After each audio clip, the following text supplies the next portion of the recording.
Olá a todos, bem-vindos ao meu canal. Vou então neste vídeo resolver aqui uma série de questões então dentro do tema dos vetores, isto no oitavo ano.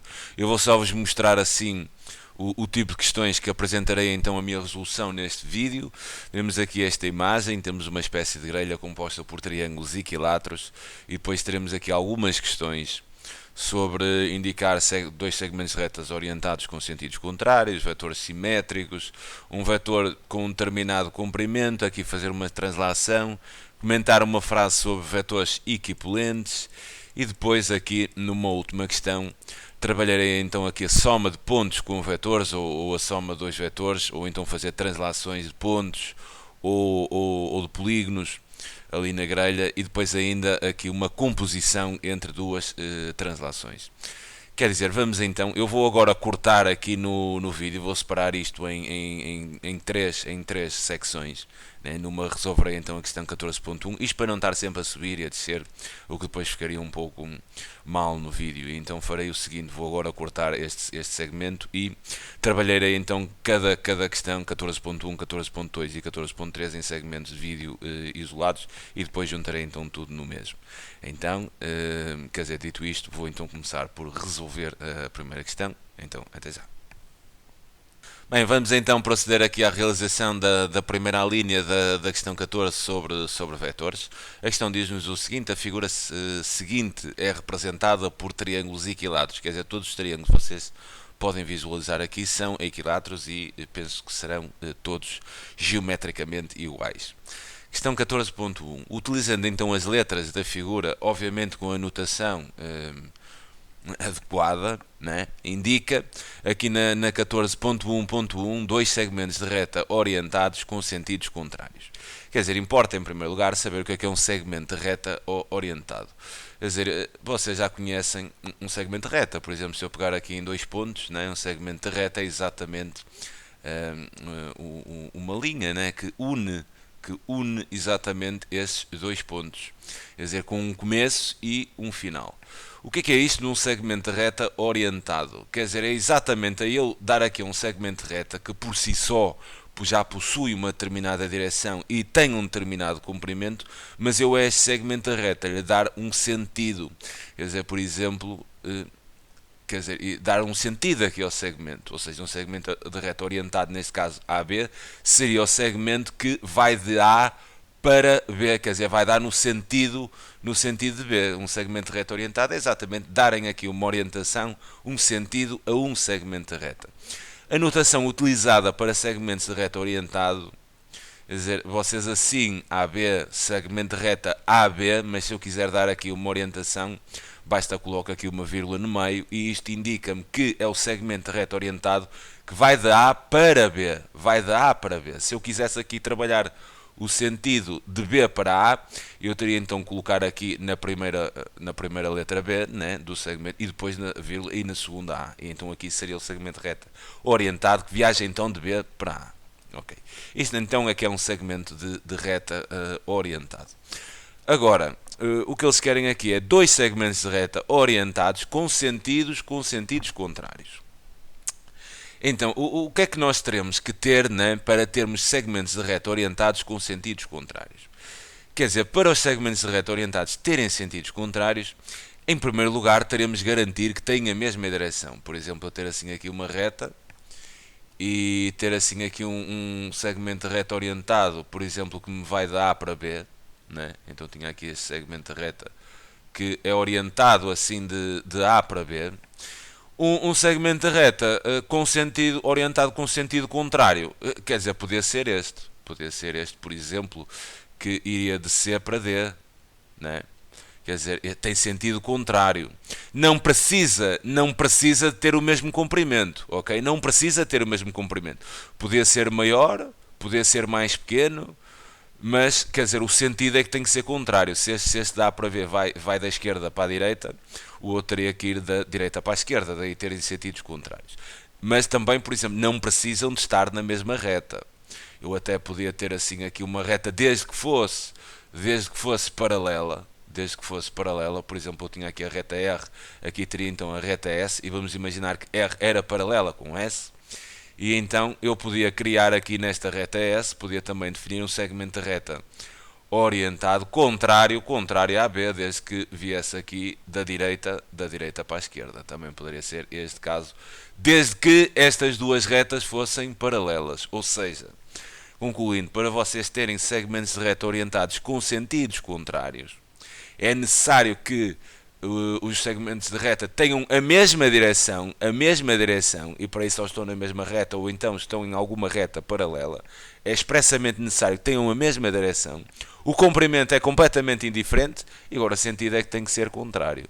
Por exemplo, se um aponta de baixo para cima, o outro há de apontar de cima para baixo, mas assim com a mesma direção vertical. Tem que ter a mesma direção para este primeiro caso.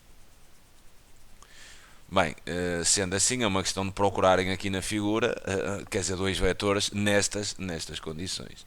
O que terão aqui várias hipóteses. Vetores não, peço desculpa, aqui segmentos de reta orientados com sentidos contrários. Eu, por exemplo, vou pegar assim em duas linhas de ação paralelas. Por exemplo, pensaria aqui no AW. E, por exemplo, eu estou a dar um exemplo, quer dizer, isto aqui há vários, desde que apanhem aqui linhas de ação paralelas, tudo bem.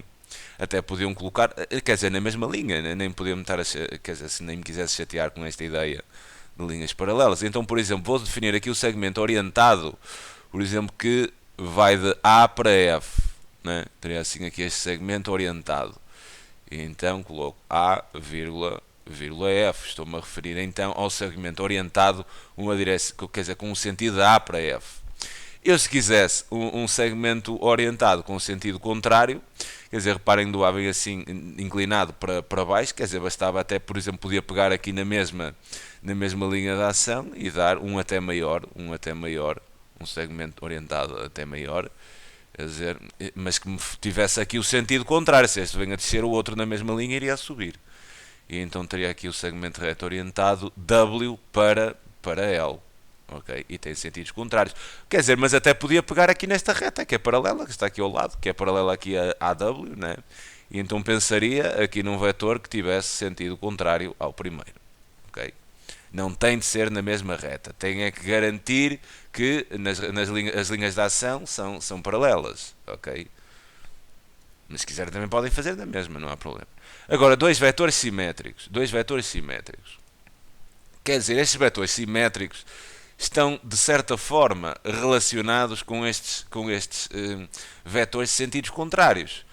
Quer dizer, vetores simétricos vão ter que ter sentidos contrários, obviamente. Então vou pensar aqui em duas linhas de ação. Quer dizer, vou pensar aqui numa reta R e vou pensar assim aqui numa reta S. E vou pensar aqui num determinado vetor. Quer dizer, um vetor que me vem assim, por exemplo, de A, aqui deste ponto A para B. Quer dizer, este vetor AB. Reparem que a notação de vetor já se escreve assim, quer dizer, o vetor AB, quer dizer, vai dar para B, mas já escrevemos então uma seta em cima, quando estivermos a referir a vetores. Se eu quiser um vetor simétrico, quer dizer, um vetor simétrico terá que ter três coisas. Tem que ter a mesma direção, terá que ter o mesmo comprimento, a diferença é essa, para ter aqui vetores com sentidos contrários. É que nos vetores com sentidos contrários não têm que ter o mesmo comprimento, aqui nos simétricos sim, e tem que ter sentido contrário. Ou seja, podemos pensar nesta ideia, mas garantir que esses vetores tivessem o mesmo comprimento. Ou seja, pegando aqui nestas linhas de ação que eu desenhei, se eu quisesse um vetor simétrico da AB, eu teria que ter um vetor assim com o mesmo comprimento, com a mesma direção, e aqui estou a falar que estas duas retas são paralelas, mas até podia trabalhar apenas na mesma reta, mas com sentidos contrários. Por exemplo, imaginar um vetor que viesse assim, CD. Reparem, tem a mesma direção que a AB, tem o mesmo comprimento, só que tem sentidos contrários. Então aí chamamos de vetores simétricos. Então eu vou aqui à grelha e vou tentar encontrar dois vetores nestas condições. Então, quer dizer, olhando assim para aqui, vou pensar num qualquer, quer dizer, olha, vou pensar em QF, né? O vetor QF, por exemplo. E se eu quisesse um vetor simétrico a QF, então eu trabalho uma linha paralela uma linha de ação paralela onde o vetor QF está posicionado e, quer dizer, tem o mesmo comprimento, tem a mesma direção, mas sentido contrário. Então poderia-me referir a GR. E então, isto é um exemplo só, como podem ver, teriam então vários exemplos que poderiam recorrer. Então vou-me referir QF e RG. Vocês terão que ter atenção aqui, os vetores não têm uma aplicação fixa. Por exemplo, este vetor que está aqui, este vetor que eu chamo, por exemplo, U, é exatamente igual, será equivalente, né? Será exatamente igual a qualquer outro vetor que esteja a ser aplicado num ponto diferente, desde que a direção, sentido e comprimento sejam os mesmos. O que é que eu quero dizer com isto? Os vetores são elementos livres, não são elementos fixos. Ok? Isto é importante. Quer dizer, um vetor cujo comprimento... Agora eu quero aqui na questão ponto 3, um vetor cujo comprimento seja igual a 2/3 aqui do comprimento de QT. Então vou ver onde é que está o QT. Quer dizer, vou só apagar isto aqui. Quer dizer, QT tem aqui esta medida, esta distância que vai de Q até T. E o que eu quero é arranjar aqui um vetor cujo comprimento seja 2/3 deste. Quer dizer, da forma que isto está feito. Reparem que este segmento QT já está dividido assim em 3 partes. 1, 2, 3. O que quer dizer, se eu quero um vetor com um comprimento igual a 2/3 a este, é muito fácil. Posso até já usar aqui este segmento QT e definir assim aqui. Reparem que daqui a aqui é 1/3, e, quer dizer, ando mais, e então aqui teria 2/3.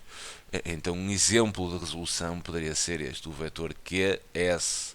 Por exemplo, também podia pegar neste. Eu só quero que o comprimento seja o mesmo. Os triângulos são todos iguais, né? 2/3, quer dizer, daqui, dois lados dos triângulos. Podia também definir daqui para cá. Quer dizer, eu só estou aqui preocupado com um comprimento que seja 2/3 desta distância de Q até T. Teriam aqui várias soluções. Agora, o que eu quero saber aqui é a imagem de BF-LG. Quer dizer, BF-LG é exatamente aqui este polígono, que é nada mais do que um losango, ok? Porque tem é um quadrilátero com os 4 lados iguais, e eu quero então fazer a imagem, peço desculpa, quero a imagem então deste losango através da translação segundo o vetor HS. Quer dizer, uma translação é um movimento que eu farei então a um determinado objeto. Quer dizer, eu tenho, por exemplo, aqui assim, imaginem um ovo estrelado, não é? E vou fazer uma translação a este ovo estrelado. A translação é sempre associada a um vetor, por exemplo. Vou pegar neste ovo estrelado e vou fazer a translação segundo este vetor U. Quer dizer, a translação é uma movimentação da figura. Então ficaria exatamente aqui. Reparem, numa translação vocês nunca vão mudar a forma. Quer dizer, é a mesma figura, só que foi movimentada. Isto é que é uma translação, é vocês pegarem num objeto e movimentarem um objeto segundo um vetor, ou seja, segundo uma direção, um sentido e um comprimento. Isto é que é uma translação. A figura nunca muda. Ou seja, se eu tenho um losango, fazendo uma translação, eu vou sempre apanhar outro losango. Nunca poderia apanhar nada, quer dizer, a não ser um losango, porque a translação é o movimento da figura original. Obviamente que o destino será a mesma figura original, apenas mudou de sítio, é só isso. Quer dizer, então vou movimentar este losango segundo o vetor HS. Então terei que pensar onde é que está o vetor HS. H está aqui, quer dizer, este é o vetor HS. Então vou pegar nesta figura e vou movimentá-la segundo este vetor. Quer dizer, isto assim de uma forma prática, vocês podem pegar aqui em todos os pontos quer dizer, nos pontos não, aqui nos cantos da figura, e vão movimentar este ponto, este e este, segundo este vetor. Quer dizer, só ponto L eu adicionasse este vetor HS, o ponto L ficava aqui a coincidir com um ponto W. Se fizesse o mesmo para F e adicionasse este movimento, este vetor, quer dizer, eu vinha ter aqui a Q. Se fizesse o mesmo aqui ao ponto G, quer dizer, e adicionasse este movimento, eu vinha aqui a R. E se fizesse o mesmo a B, quer dizer, vinha aqui a M. Então, teria aqui este losango QMRW, que seria o resultado da translação deste losango inicial, quer dizer, movimentando segundo este vetor, obtinha então este segundo losango. O que quer dizer que a imagem daria-me isto. Então, identifico o losango, que é MRW. Okay? Isto é importante. A translação é o movimento de uma figura original. Obviamente que a figura nunca vai mudar. Apenas vai ser movimentada. Só isso. Ok? Bem, a questão aqui da 14.1 está resolvida. Eu vou então passar já de seguida à resolução da questão 14.2. Ok? Então, bem, de regresso então para resolver aqui a questão 14.2, onde nos diz o seguinte: comenta a afirmação. Os segmentos de reta orientados KL e QP são equipolentes. E vocês terão que saber o que são segmentos de reta orientados equipolentes. E então diz que dois segmentos de reta orientados equipolentes, ou melhor, são equipolentes se e só se verificarem três condições. Três condições. Se tiverem a mesma direção, ok? Se tiverem a mesma direção, se tiverem o mesmo sentido e se tiverem ainda o mesmo comprimento. Se verificar estas três condições, ou seja, se os segmentos de reta orientados tiverem a mesma direção, o mesmo comprimento e o mesmo sentido, então dizemos que são segmentos de reta orientados equipolentes. Se alguma destas propriedades falhar, não são. Ok? É tão simples quanto isso. Quer dizer, no fundo são iguais, não é? Bem, vamos olhar então aqui para os segmentos de reta orientados que nos dão. Tenho aqui o segmento de reta orientado KL, quer dizer, vai de K para L. Então terei assim aqui este segmento de reta orientado que vai assim de K para L. E depois o outro vai de Q para P, quer dizer, vai assim. Eu vou colocar assim aqui então noutra cor. Quer dizer, vai de Q para P. E vamos então analisar aqui estas três propriedades. Serão equipolentes se verificarem estas três propriedades. Caso falhe alguma, não serão. Têm a mesma direção? Sim, estão em linhas paralelas. Ok, certo. Têm o mesmo comprimento? Sim, formam aqui, quer dizer, estão aqui. Têm a medida exatamente de um lado dos triângulos equilaterais que são todos iguais. Então têm o mesmo comprimento. Têm o mesmo sentido? Não. Não, quer dizer, KL vai da esquerda para a direita e QP vai da direita para a esquerda. Então falha aqui o mesmo sentido. E então, quer dizer, vocês na resposta diriam isso. Como o sentido... Podem se referir apenas ao que falha. Como o sentido do segmento de reta orientado KL é diferente, nem sequer precisa de ser... Aliás, aqui é contrário, mas nem sequer precisa de ser contrário. Basta que digam que é diferente. O sentido KL é diferente do sentido do segmento de reta orientado QP. Logo, o segmento de reta orientado QL e QP não são equipolentes, ok? Basta que falhe uma. Equipolentes, certo? Se tivessem tudo igual, ok, então seriam equipolentes. Por exemplo, como é que eu alterava isto para a frase ser verdadeira? Quer dizer, obviamente devia-me referir aqui que a frase seria falsa. Ou estaria errada, como quiserem pensar. Se eu tivesse não um segmento de reta orientado QP, mas se tivesse assim um segmento de reta orientado, por exemplo, PQ. Aqui já seriam dois segmentos de reta orientados equipolentes, porque tinham a mesma direção, o mesmo sentido e o mesmo comprimento. Neste caso, aqui, como nos é apresentado, não tem. Ok? Fica então aqui esta questão resolvida. Passemos então à questão 14.3. Bem, de regresso então para resolver agora a questão 14.3, na qual teremos que completar aqui os espaços de forma a obter proposições verdadeiras. Aqui na 14.3.1 teremos então um ponto ao qual vamos adicionar um vetor. Mas antes de falar aquilo e daquele menos, quer dizer, Pensem naquilo que eu falei há pouco, quer dizer, um ovo estrelado, se eu adicionar um vetor, eu vou ter um ovo estrelado. Ou seja, a figura é invariante, nunca muda. O que é que eu quero dizer com isto? Se eu pegar num ponto e adicionar um vetor, o resultado é um ponto.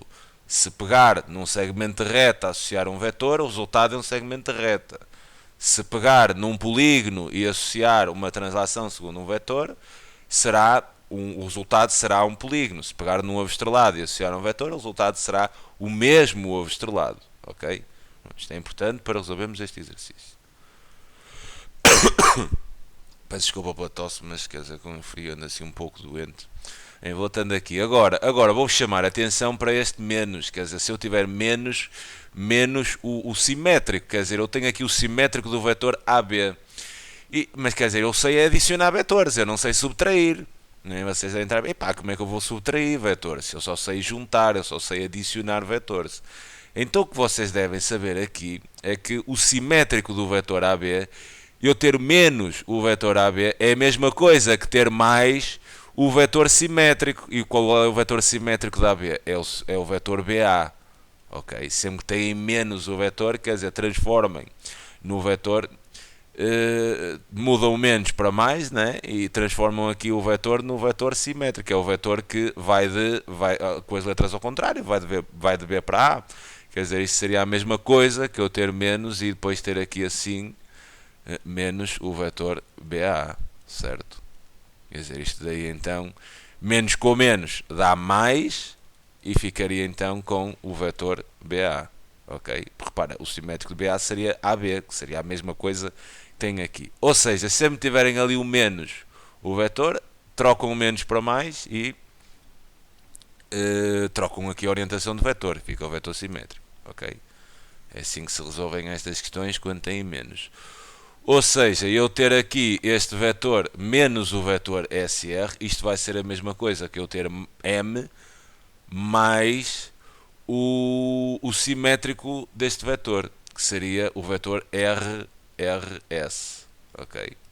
Então quer dizer, eu vou pegar assim aqui no ponto M e ao ponto M vou adicionar o vetor RS. E reparem, o vetor RS é um vetor que faz este movimento. Ou seja, se eu pegar em M e fizer este movimento segundo este vetor RS, ou seja, pense num vetor equipolente para associar ali ao ponto M. Reparem, este vetor MN é equipolente a RS, é exatamente igual. Então se eu M fizer este movimento, eu vou ter a N. Quer dizer, o resultado aqui seria N. Agora, no segundo caso, nós teremos que perceber, quer dizer, qual era o ponto de partida, né? Qual era o ponto de partida para que, adicionando a este vetor GR, eu obtenha exatamente o ponto Q. Eu vou perceber onde é que está o ponto Q, está aqui. E eu quero saber qual era o ponto que eu tinha anteriormente. Peço desculpa. Qual era o ponto que eu teria no meu ponto de partida, né? Que depois de adicionar este vetor GR, eu obtive o ponto Q. Então quer dizer, eu posso pensar aqui num trabalho do fim para o princípio. Se eu estava aqui num ponto de partida e adicionei o vetor GR para chegar ao ponto Q, eu posso pensar, quer dizer, do fim para o princípio, ao ponto Q. Reparem nisso, eu tenho aqui um determinado ponto A este ponto A adiciono um vetor U, por exemplo, e vou ter a B. Se eu quiser pensar no caminho contrário, eu posso pensar que a partir do ponto B eu adiciono um vetor simétrico de U, né? Com a mesma direção, o mesmo comprimento, mas sentido contrário. E assim chegarei a A. O que é que eu quero dizer com isto? Eu, para descobrir este ponto de partida, eu poderei aqui pensar que ao ponto Q, né, trabalhando assim aqui do fim para o princípio, eu desconheço aqui este ponto de partida. Reparem, eu agora vou fazer esta ideia, mas associada aqui ao nosso contexto. Eu desconheço assim este ponto de partida, mas sei que adicionei o vetor GR e cheguei ao destino, que foi o ponto Q. Se quiser andar para trás, quer dizer, pego aqui no ponto Q e adiciono o vetor simétrico. O vetor simétrico HR seria RG. Então eu vou pensar aqui no ponto Q e vou adicionar então o vetor simétrico HR, ou seja, RG. E então RG seria Seria este vetor aqui. Então, a partir do ponto Q, eu vou pensar num movimento exatamente igual a este, que me leva de R para G, mas associado aqui ao ponto Q. O que me faria então este movimento e chegaria a F. Quer dizer que aqui o ponto de partida só pode ser então o ponto F. E agora pensem lá nisto andando assim para a frente. Se eu pensar aqui no ponto F e associar o vetor GR, reparem, o vetor GR fazia-me este transporte, e então vou claramente ter aqui o ponto Q. Ok? Peço desculpa pela tosse mesmo, peço imensa desculpa, mas estou um pouco doente, mesmo assim estou aqui a tentar dar o meu melhor a fazer o vídeo. Agora, a terceira questão, teremos que fazer aqui uma translação do ponto P associado ao vetor RS. Então, quer dizer, pensaremos no ponto P, que é este, e a este ponto P vamos fazer uma translação, que é o movimento, e esse movimento vai ter a direção, o sentido e o comprimento do vetor RS. Então preciso de identificar onde é que está esse vetor RS, que está aqui. E então, quer dizer, eu vou pensar no meu ponto ao qual eu vou fazer a translação, que é o ponto P, e vou associar um vetor equivalente a RS, que seria, por exemplo, PQ, que tem a mesma direção, sentido e comprimento do vetor RS. Ou seja, se eu estou em P e fizer este movimento, o destino será o ponto Q. Ok? Agora, aqui na 14.3.4 é exatamente o contrário, né? Eu tenho o destino, que é o ponto Q. Fiz uma translação segundo este vetor LG. Eu vou só colocar aqui, LG é este vetor. E eu queria saber qual foi o ponto qual era o ponto de partida, né? Qual era o ponto original. E então, quer dizer, é pensar da mesma forma, ao contrário.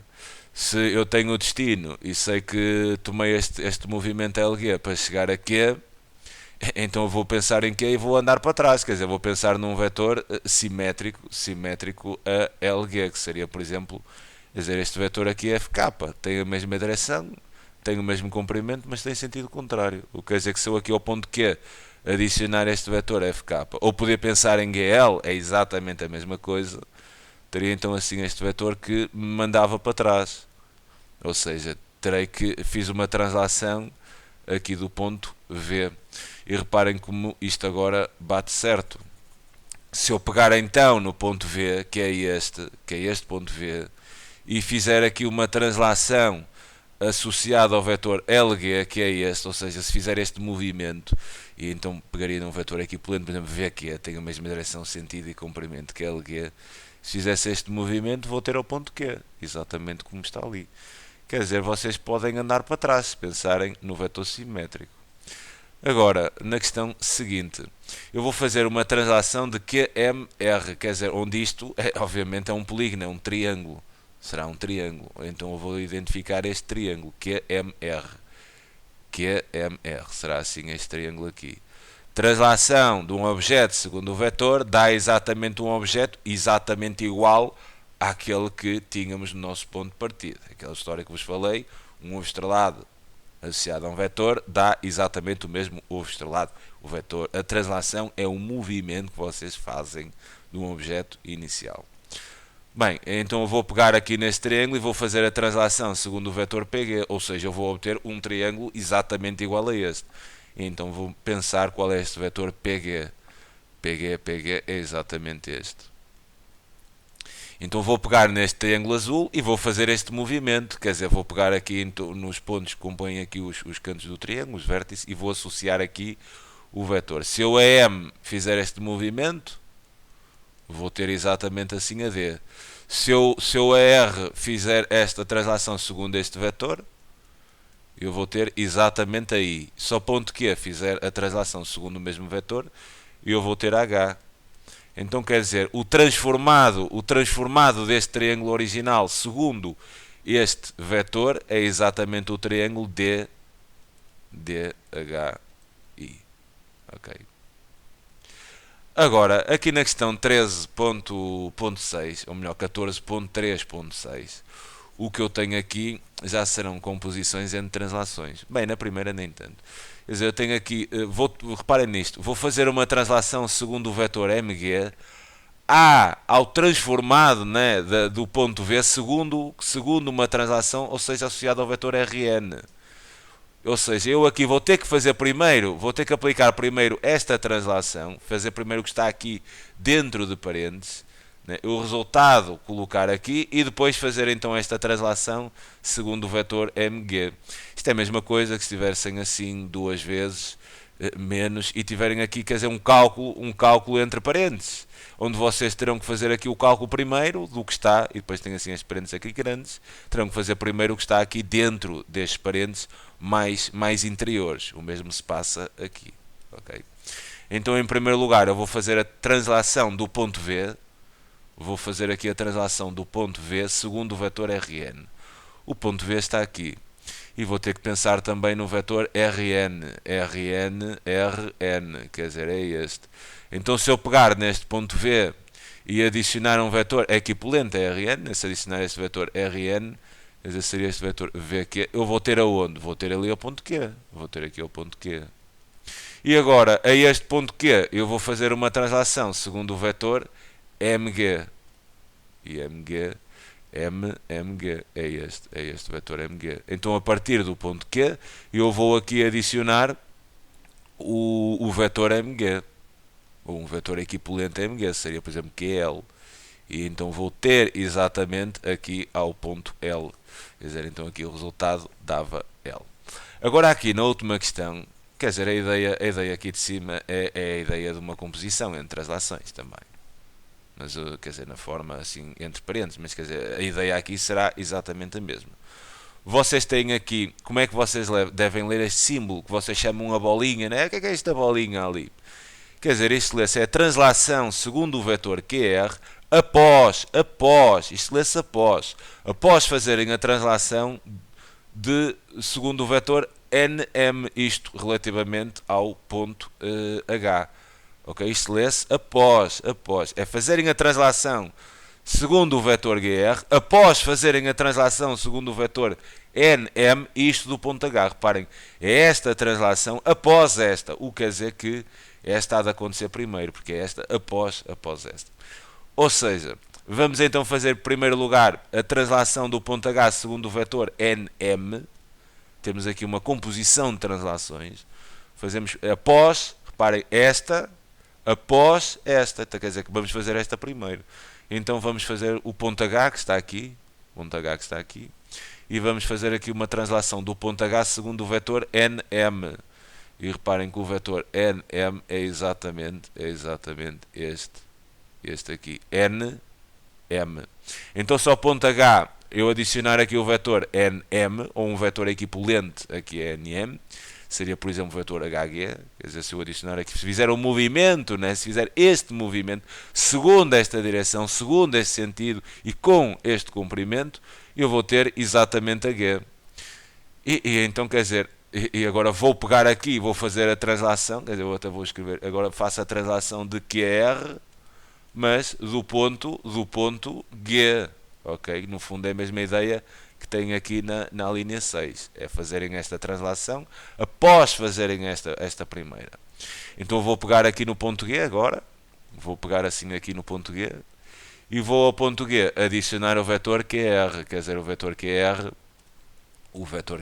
é este. O vetor QR é este. Quer dizer, este vetor, se eu a ponto G adicionar o vetor QR, eu volto a H. Volto exatamente a H. Então quer dizer, reparem uma coisa, é que este vetor QR mais o vetor NM dá um vetor nulo. Reparem que isto dá um vetor nulo. Quer dizer, um bom caso este. Um bom caso.